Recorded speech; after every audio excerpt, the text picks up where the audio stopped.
Assalamualaikum warahmatullahi wabarakatuh. Jumpa lagi di Curahan Kata. Pada kesempatan ini saya ingin membahas tentang gaya hidup qanaah yang akan membuat hidup kita tenang, bahagia, dan selalu dipenuhi dengan kelimpahan dan selalu dekat dengan Tuhan. Qanaah. Jadi saya bilang tadi, qanaah itu kondisi jiwa yang merasa cukup. Kemarin minggu lalu kita belajar minimalisme. Mungkin sampai hari ini kalian berat menjalankan gaya minimalis itu. Kenapa? Jiwamu belum terbentuk qanaah. Qanaah itu, Pak, saya itu baju 3 sudah cukup kok, Pak. Yang lain-lain bisa saya sedekahkan. Ini nanti kamu qanaah. Saya gaji sekian 1 bulan cukup kok, Pak. Nah, ini namanya qanaah. Itu saya bawa 2 hadis dari Rasulullah. Yang pertama, al-qanaatu kanzun la yafna. Qanaah itu khazanah yang tidak mungkin habis. Kalau jiwamu qanaah, itu hakikatnya kalian saat itu juga jadi orang kaya dan tidak ada habisnya. Jadi kalau ingin kamu nyaman, tidak sibuk, terlalu sibuk mikir dunia, kembangkan jiwa qanaah. Apa saja yang diberikan oleh Allah saya terima. Kondisiku seperti apa saja aku rela. Nah, ini qanaah namanya. Ada hadis yang lain yang bunyinya qad aflaha man aslama wa ruziqa kaffafan wa qana'ahullahu bima atahu. Sungguh bahagia orang yang bisa pasrah pada Allah. Jadi kalian kan sering galau, sering gelisah, sering sumpek, sering berbagai masalah. Kalau tips dari Nabi apa? Pasrahkan pada Allah. Apapun itu. Aku kalau sholat kok tidak bisa khusyuk, ya pasrahkan, ya Allah saya pasrahkan ini loh. Kualitas sholat saya seperti ini. Mohon dimaklumi. Nah, ini pasrah. Lega nanti hatimu sambil ya berusaha diperbaiki. Ya Allah, saya hari ini banyak bohongnya. Mohon terima diriku apa adanya ya Allah. Aku pasrah, wis. Nah, ini qad aflaha man aslama. Akan mengurangi banyak beban di hatimu. Jadi kegalauan-kegalauanmu mungkin akan lebih ringan kalau kamu mampu aslama, pasrah pada Allah. Ya kayak kemarin waktu kita membahas minimalisme kan, seolah-olah kita itu kan semua orang kaya terus mengurang-urangi segalanya. Tapi sebenarnya kan bagi yang tidak punya duit, Pak, saya minimalis gimana, wong saya tidak punya apa-apa misalnya. Saya sudah otomatis minimal. Maka konsepnya tidak sekedar mengurangi atau hidup sederhana, tapi qanaah. Jadi qanaah itu ya sudah, menerima apapun situasi. Ini lebih penting. Jadi maka bahagialah orang yang bisa pasrah dan rezekinya itu levelnya cukup. Tidak berlebih dan tidak kurang. Itu harus bahagia orang yang rezekinya cukup. Rezeki cukup itu kan pingin apa saja cukup, tidak berlebihan. Jadi ya kayak iklannya apa, salon pas itu loh. Pas butuh ini pas ada, pas butuh itu pas ada. Atau kayak semboyannya Raden Mas Sosrokartono itu loh, sugih tanpa bodoh. Sugih tanpa bodoh itu, kalau katanya Raden Mas Sosrokartono kan, aku itu kalau butuh apa saja ada, meskipun hakikatnya aku tidak punya. Kenapa begitu? Karena aku banyak teman. Jadi di antara makna sugih tanpa bondo kalau Raden Mas Sosrokartono itu, dia pokoknya hidup itu fokus berbuat baik pada orang lain. Jadi saya terus banyak teman. Kalau saya banyak teman, butuh apa saja kadang-kadang datang sendiri meskipun aku tidak punya. Ini namanya sugih tanpa bondo. Beliau kan buka pengobatan di Bandung itu, nolong banyak orang. Prinsipnya kan kantong bolong. Pokoknya aku punya apa saja tak bagi ke orang lain. Akhirnya temennya banyak di mana-mana. Di rumah tidak ada apa-apa, tapi pas butuh apa saja ada. Tiba-tiba kok pengen makan enak, tiba-tiba ada teman datang, yuk makan yuk tak traktir. Ini kamu tergolong orang yang kaya berarti. Butuh apa-apa cukup. Nah, itu kalau bahasa hadis ini waruziko kafafan, diberi rezeki yang cukup. Apapun itu rezeki, mungkin dalam bentuk harta, benda, nilai, mungkin kuliah itu. Nilaimu berapa? Cukup, Pak. Ya kan enggak apa-apa, yang penting lulus kan, nilainya cukup. Daripada yang awal enggak lulus-lulus, saya cukup saja, nang cepet lulus, nang selesai. Oke ya, itu waruziko kafafan. Terus wa qana'ahullahu mimma atahu. Allah menakdir batinmu qanaah terhadap apapun yang diberikan oleh Allah. Jadi Allah membuat kita qanaah, itu sudah cukup sudah. Jadi alternatifnya kan dua, ya Allah penuhi semua kebutuhanku atau buatlah aku merasa cukup dengan apapun pemberianmu. Nah, qanaah itu ya yang kedua ini, ya Allah buatlah aku merasa cukup dengan apapun yang Engkau berikan padaku. Rasa cukup ini namanya qanaah. Baik, kita lanjutkan. Nah, ini prosedurnya, ini saya ambil banyak malam hari ini dari Imam Ghazali ya. Prosedur jiwa yang cukup itu diawali dengan ridho, dilanjutkan ikhtiar, usaha, terus sambil berdoa dan sabar istiqomah, dipungkasi dengan tawakal. Tawakal itu pasrah pada Tuhan tadi. Jadi perhatikan proses 5 itu. Yang pertama ridho. Ridho itu kamu menerima kondisimu sekarang apa adanya. Itu namanya ridho. Saya ridho ya Allah, tinggi saya cuma 150, tidak apa-apa. Atau yang saya ridho ya Allah, tinggi saya banget ya Allah 180.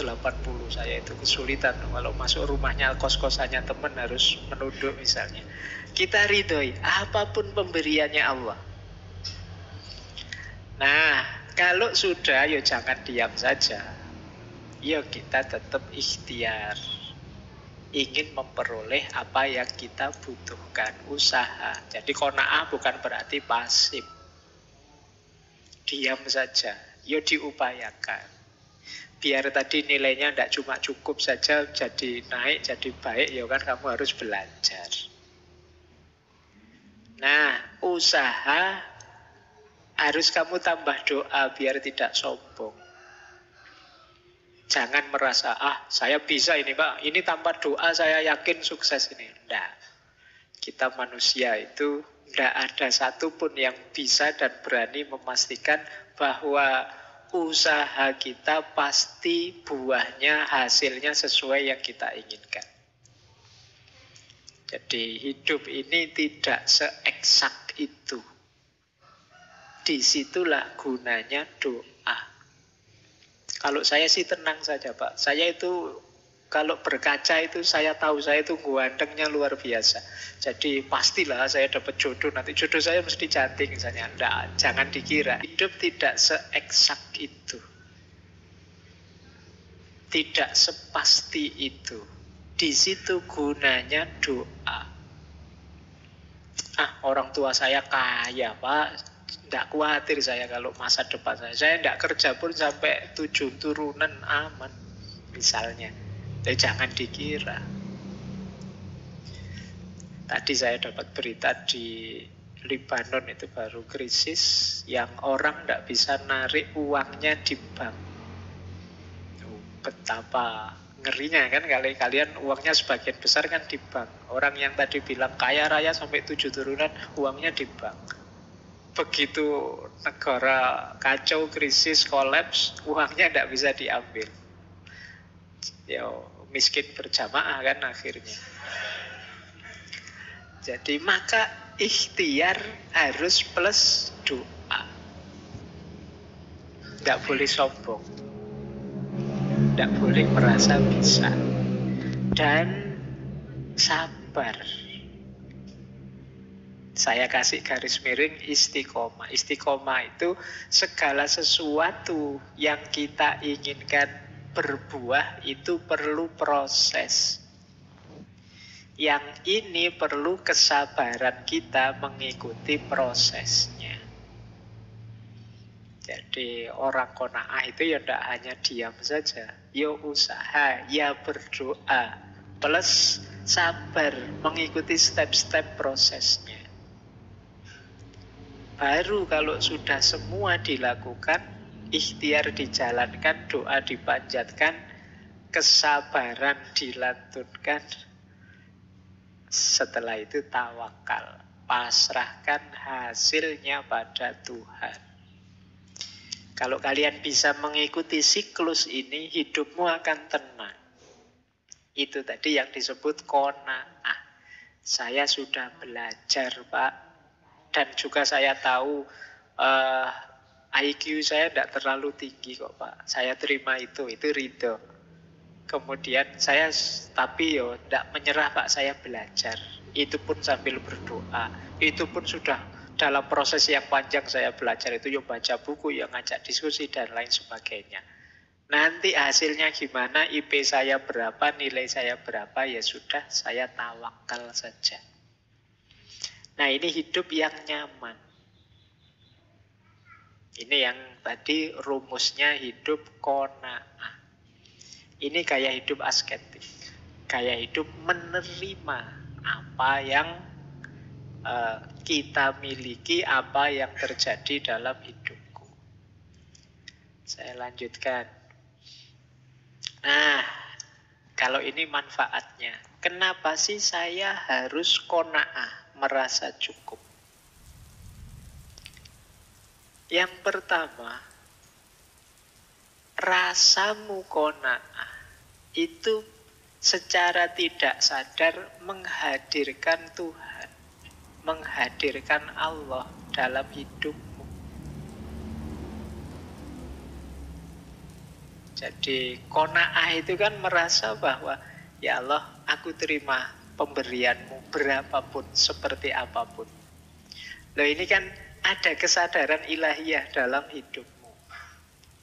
Kemarin-kemarin kan kita sering merasa gimana ya caranya saya bisa sadar secara kontinu terus-menerus bahwa hidup ini diawasi Tuhan, hidup ini dekat dengan Tuhan terus. Nah, jiwa yang qanaah itu jiwa yang selalu nyambung dengan Tuhan. Karena ya Allah, aku siap menerima apapun pemberianmu. Jadi memperkuat hadirnya Tuhan dalam hidup kita. Apalagi kemudian ketika kita qanaah, itu yang kedua, memudahkan kita untuk bersyukur. Jadi ketika kita terima kan terus kita syukuri apapun pemberiannya Allah. Tambah mudah bersyukur. Hari ini kan banyak orang yang gaya hidupnya pengeluh, penyambat. Apa penyambat itu? Suka sambat. Apa saja dikeluhkan. Karena cara berpikirnya serba negatif. Jadi diajak ngaji ke masjid, wah, khawatir saya jangan-jangan nanti ngantuk. Semoga mikirnya selalu bagian tidak enak itu. Jadi diajak apa saja melihat sudut negatifnya. Wong diajak ke kafe aja, wah janganlah di kafe, banyak maksiatnya nanti. Ayah, nanti diajak ke masjid alasannya ngantuk, diajak ke kafe alasannya maksiat, nanti diajak apa saja alasan, terus pokoknya nyari sisi jeleknya. Kuliah pagi mengeluh, wah kuliah kok pagi-pagi Pak, belum bangun. Nanti kuliah siang, Pak, panas-panas gini, Pak, suruh mikir. Kuliah sore ya, Pak, kampusnya mau tutup, Pak, Bapak ndak berhenti-berhenti. Lah terus kapan kuliah yang enak itu? Pagi kamu sambat, siang kamu sambat, sore sambat. Oke ya, berarti kamu kurang qanaah. Ayo qanaah, biar bisa bersyukur. Alhamdulillah Pak, kuliahnya pagi. Saya bisa terbantu, bisa bangun pagi. Alhamdulillah Pak, jadwalnya siang. Saya tidak harus ke susu-susu. Ini pagi-pagi masih bisa aktivitas macam-macam. Alhamdulillah Pak, kuliahnya sore, tidak terlalu panas, juga tidak pagi-pagi, santai sambil menikmati sore misalnya. Apa saja bisa kita syukuri, apa saja bisa kita keluhkan. Maka ayo latihan qanaah biar mudah bersyukur. Kayak ini rumus hidup. Orang bahagia itu sebenarnya orang yang bersyukur, itu saja. Bahkan kalau di Al-Quran kan malah kita diiming-imingi la in syakartum la azidannakum. Kalau engkau bersyukur, aku tambah. Ini sebenarnya sangat logis. Kalau kita ngasih orangnya senang terus, terima kasih ya, yang diberi kemarin itu saya menikmati sekali. Itu kan kita pingin memberi lagi, biar dia tambah senang. Tapi kalau kita dikasih tapi diam saja, ndak terima kasih, ndak. Itu kan kita yang ngasih, ini seneng ndak ya, jangan-jangan ndak cocok, jangan-jangan ndak suka. Kita mikir kalau mau ngasih lagi kan. Wong dia merengut terus itu, ndak ada senyum-senyumnya, jangan-jangan ndak seneng saya beri ini. Ya sudah, ndak tak beri lagi. Nah, kalau orang yang bersyukur, seneng kan kita melihatnya. Yowis, gampang, nanti saya tambah. Berarti kamu seneng saya beri ini. Itu kalau bahasa Al-Quran kan tadi, kalau kau bersyukur aku tambah. Yang ketiga, hidup yang lebih baik, hidup yang lebih enak, hidup yang lebih nyaman, hayat yang thayyibah. Sering saya bilang, hidup itu kalau ingin bahagia kita harus kenal batas. Nah, qanaah itu melatih kita tidak berlebihan. Dua hal yang sama antara mengenali batas dan tidak berlebihan. Kalau sudah ngerti batas, jangan ditabrak. Kalau kalian lampaui batas itu, yang semula membahagiakan bisa menyusahkan. Kalian kuatnya makan 1 piring, tapi berhubung ditraktir temenmu, kamu nekat, mumpung gratis Pak, terus kamu nambah 2 piring. Itu blunder kamu. Kamu anggap piring kedua itu nikmat, siksaan akhirnya bagimu. Kenapa? Kamu lupa berhenti. Kamu tidak tahu kapan harus merasa cukup. Jadi ini manfaat ketiga dari qanaah. Yang keempat tentu saja melindungi kita dari salah, dari dosa. Kenapa? Yang kita urusi semakin sedikit. Tidak terlalu banyak, tidak terlalu berlebihan. Kemudian memperoleh kekayaan yang hakiki. Kekayaan yang hakiki itu kan rasa cukup tadi. Kalau pakai parameter minimalisme minggu lalu, barang yang kita miliki berguna semua. Bukan barang-barang buah keinginan yang kalau sudah beli terus dibuang. Kenapa dibuang? Tidak cocok. Atau kemarin rasanya kayak butuh sekali, tapi begitu dibeli, ternyata tidak kepakai. Berarti kekayaan kita tidak hakiki. Ya kayak kalian, kayak kemarin itu loh, kalau sedang terlena oleh flash sale oleh apa, itu kan kamu wae diklik. Wah ini mumpung murah Pak. Loh ya jangan murahnya dulu lah, kamu butuh apa enggak? Ya kan?